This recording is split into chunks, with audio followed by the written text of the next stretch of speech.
Assalamualaikum warahmatullahi wabarakatuh. Hamdan wa syukronillah.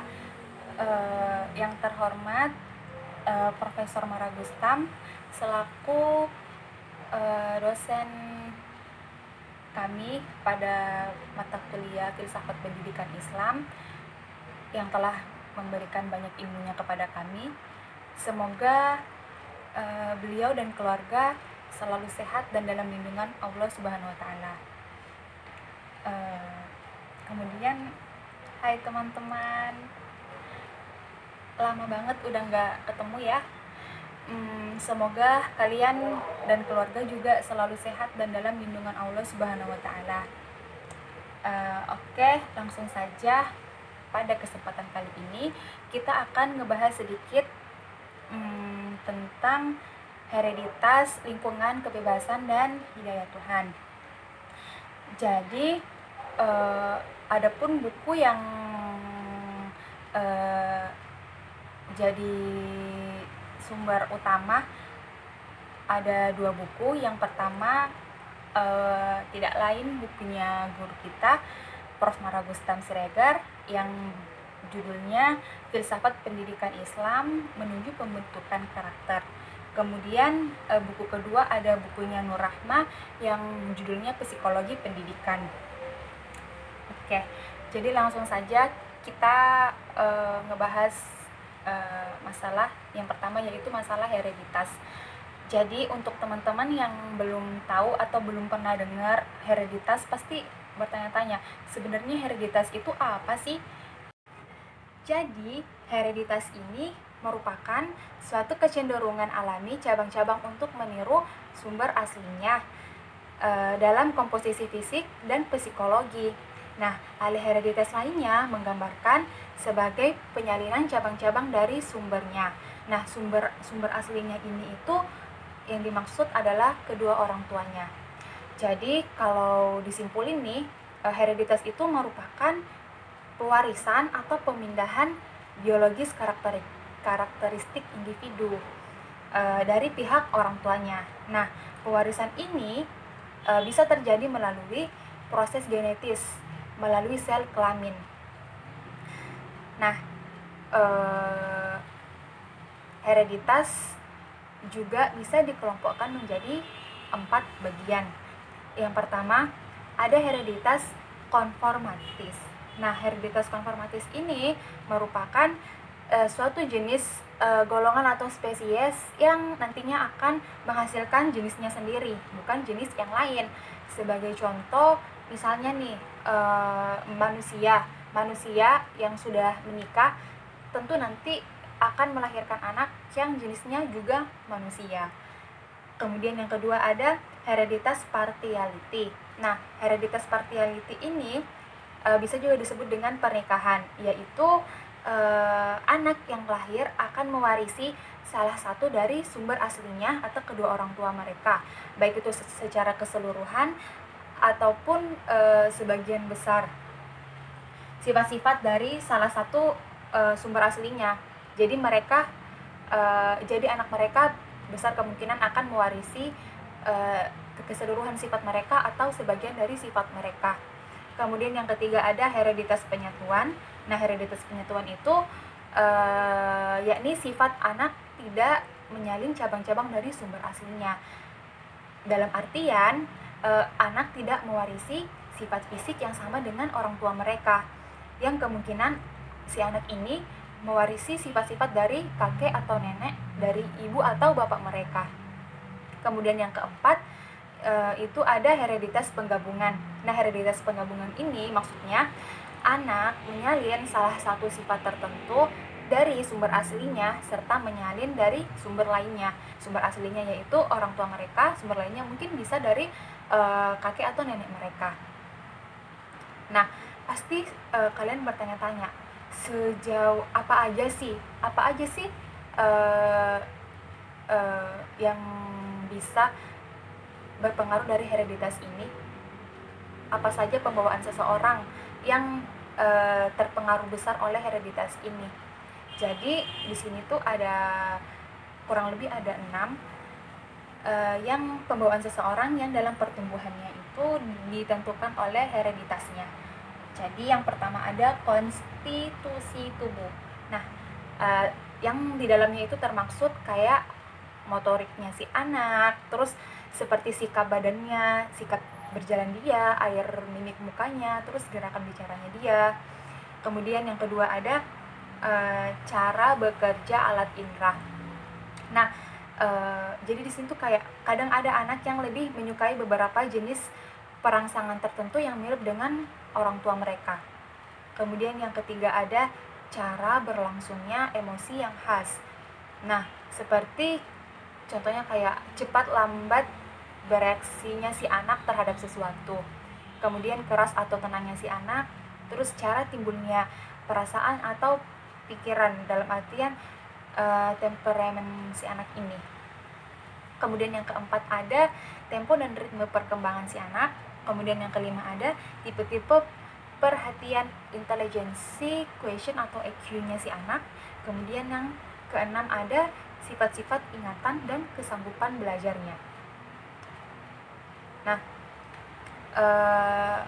karena pentingnya hereditas ini, Islam juga sangat memperhatikan faktor alwaris atau hereditas ini dalam pembentukan kepribadian manusia.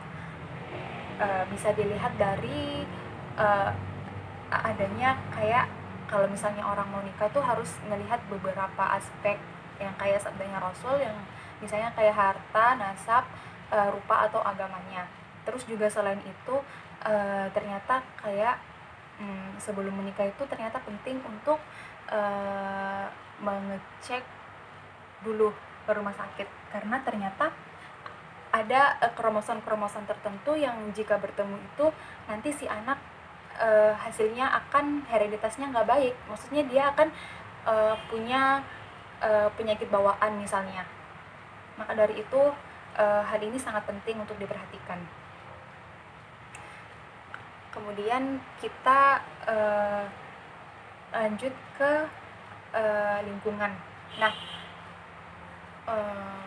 banyak orang-orang yang berpikir kalau lingkungan itu ya cuma sekedar apa yang ada di luar dari diri manusia saja. Padahal sebenarnya lingkungan cakupannya itu sangat luas dan bahkan yang di luar pemikiran kita itu juga bisa termasuk dalam lingkungan. Nah, jadi Sertain, seorang ahli psikologi Amerika, itu mengatakan bahwa yang dimaksud dengan lingkungan itu ternyata meliputi semua kondisi-kondisi dalam dunia ini yang cara-cara tertentu mempengaruhi tingkah laku, pertumbuhan, perkembangan, atau life processes. Nah, si lingkungan ini ternyata memiliki peran dan andil yang cukup penting dan cukup besar dalam pembentukan kepribadian manusia itu sendiri. Apakah nanti ia akan menjadi baik atau menjadi tidak baik, seperti itu. Jadi ternyata lingkungan sendiri itu cakupannya sangat luas. Nah, bahkan ada macam-macamnya. Jadi di sini ada 3 macam-macam lingkungan. Yang pertama ada fisiologis, kemudian yang kedua ada psikologis, kemudian yang ketiga ada sosial kultural. Nah, jadi yang pertama itu fisiologis terlebih dahulu ya, yang akan kita uraikan. Jadi yang dimaksud dengan lingkungan fisiologis itu yaitu segala hal yang bentuknya material jasmani. Contohnya kayak gizi yang masuk ke tubuh kita, air, zat, peredaran darah, sel-sel pertumbuhan, dan lain sebagainya. Pokoknya segala bentuk jasmani itu masuk ke lingkungan fisiologis. Kemudian yang kedua ada lingkungan psikologis. Nah, lingkungan psikologis ini itu segala hal atau segenap stimulus yang diterima oleh individu, entah itu dimulai dari sejak dia lahir sampai dia wafat, Stimulusnya itu berupa sifat-sifat genis kayak selera, keinginan, perasaan, tujuan, minat, kemauan, dan emosi. Nah, kemudian yang ketiga ada sosial kultural. Nah, sosial kultural ini merupakan lingkungan yang mencakup segala stimulus yang berupa interaksi dan kondisi dalam hubungannya dengan perlakuan ataupun karya orang lain. Contohnya seperti pola kehidupan pertemanan, pola kehidupan sekolah, pola kehidupan interaksi dengan keluarga, pergaulan dan masyarakat. Kurang lebih seperti itu.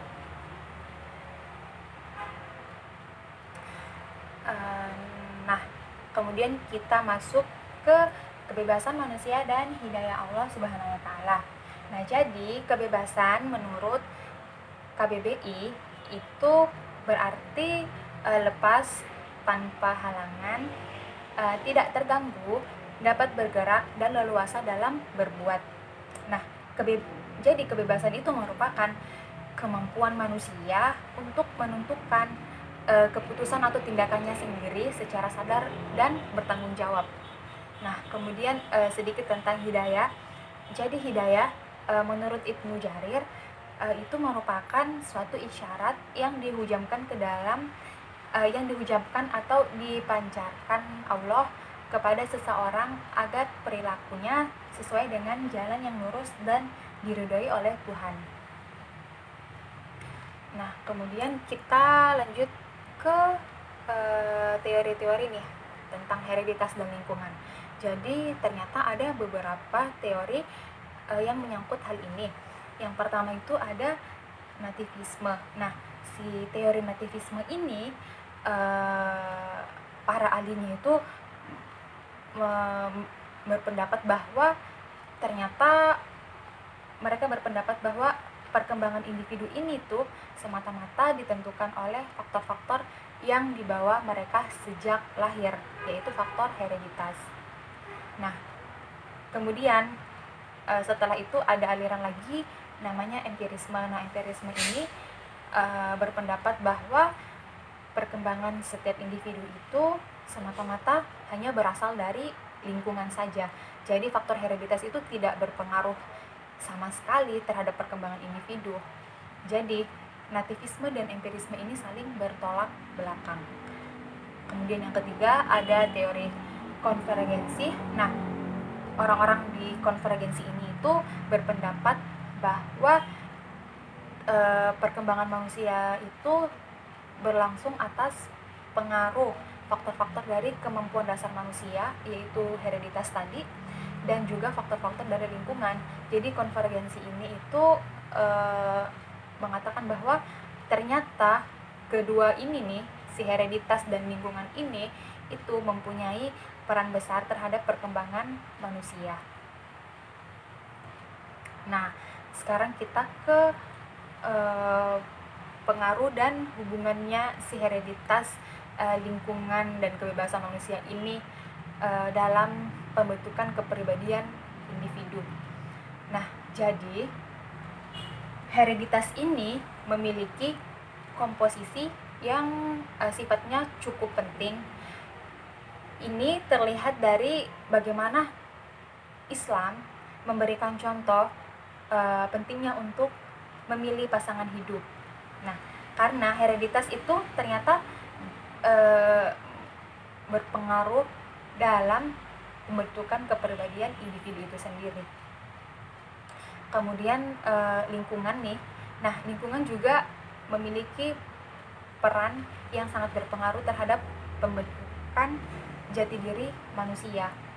Nah, kenapa sangat besar? Nah, lingkungan ini berpengaruh sangat besar bagi setiap pertumbuhan individu. Karena kita pernah mendengar nggak sih istilah yang kalau kita berteman sama penjual parfum, otomatis lambat laun kita akan jadi harum juga. Nah, kurang lebih seperti itu gambarannya. Gambaran dari pentingnya lingkungan ini dalam membentuk satu kepribadian diri manusia. Kemudian hereditas dan lingkungan ini itu memiliki pengaruh dan hubungan yang signifikan dalam tumbuh kembang tiap individu. Nah, individu yang memiliki perkembangan yang baik tentu dikarenakan juga salah satunya oleh faktor hereditas yang baik yang sudah dia dapatkan dari dia lahir. Tentu saja didukung dengan lingkungan yang baik. Selain itu, manusia juga memiliki kebebasan untuk memilih dan menentukan lingkungan seperti apa yang sekiranya dapat menunjang perkembangan kepribadian dia. Oke. Mungkin cukup sekian yang bisa saya sampaikan. Kurang lebihnya mohon maaf ya. Semoga videonya bisa bermanfaat. Assalamualaikum warahmatullahi wabarakatuh.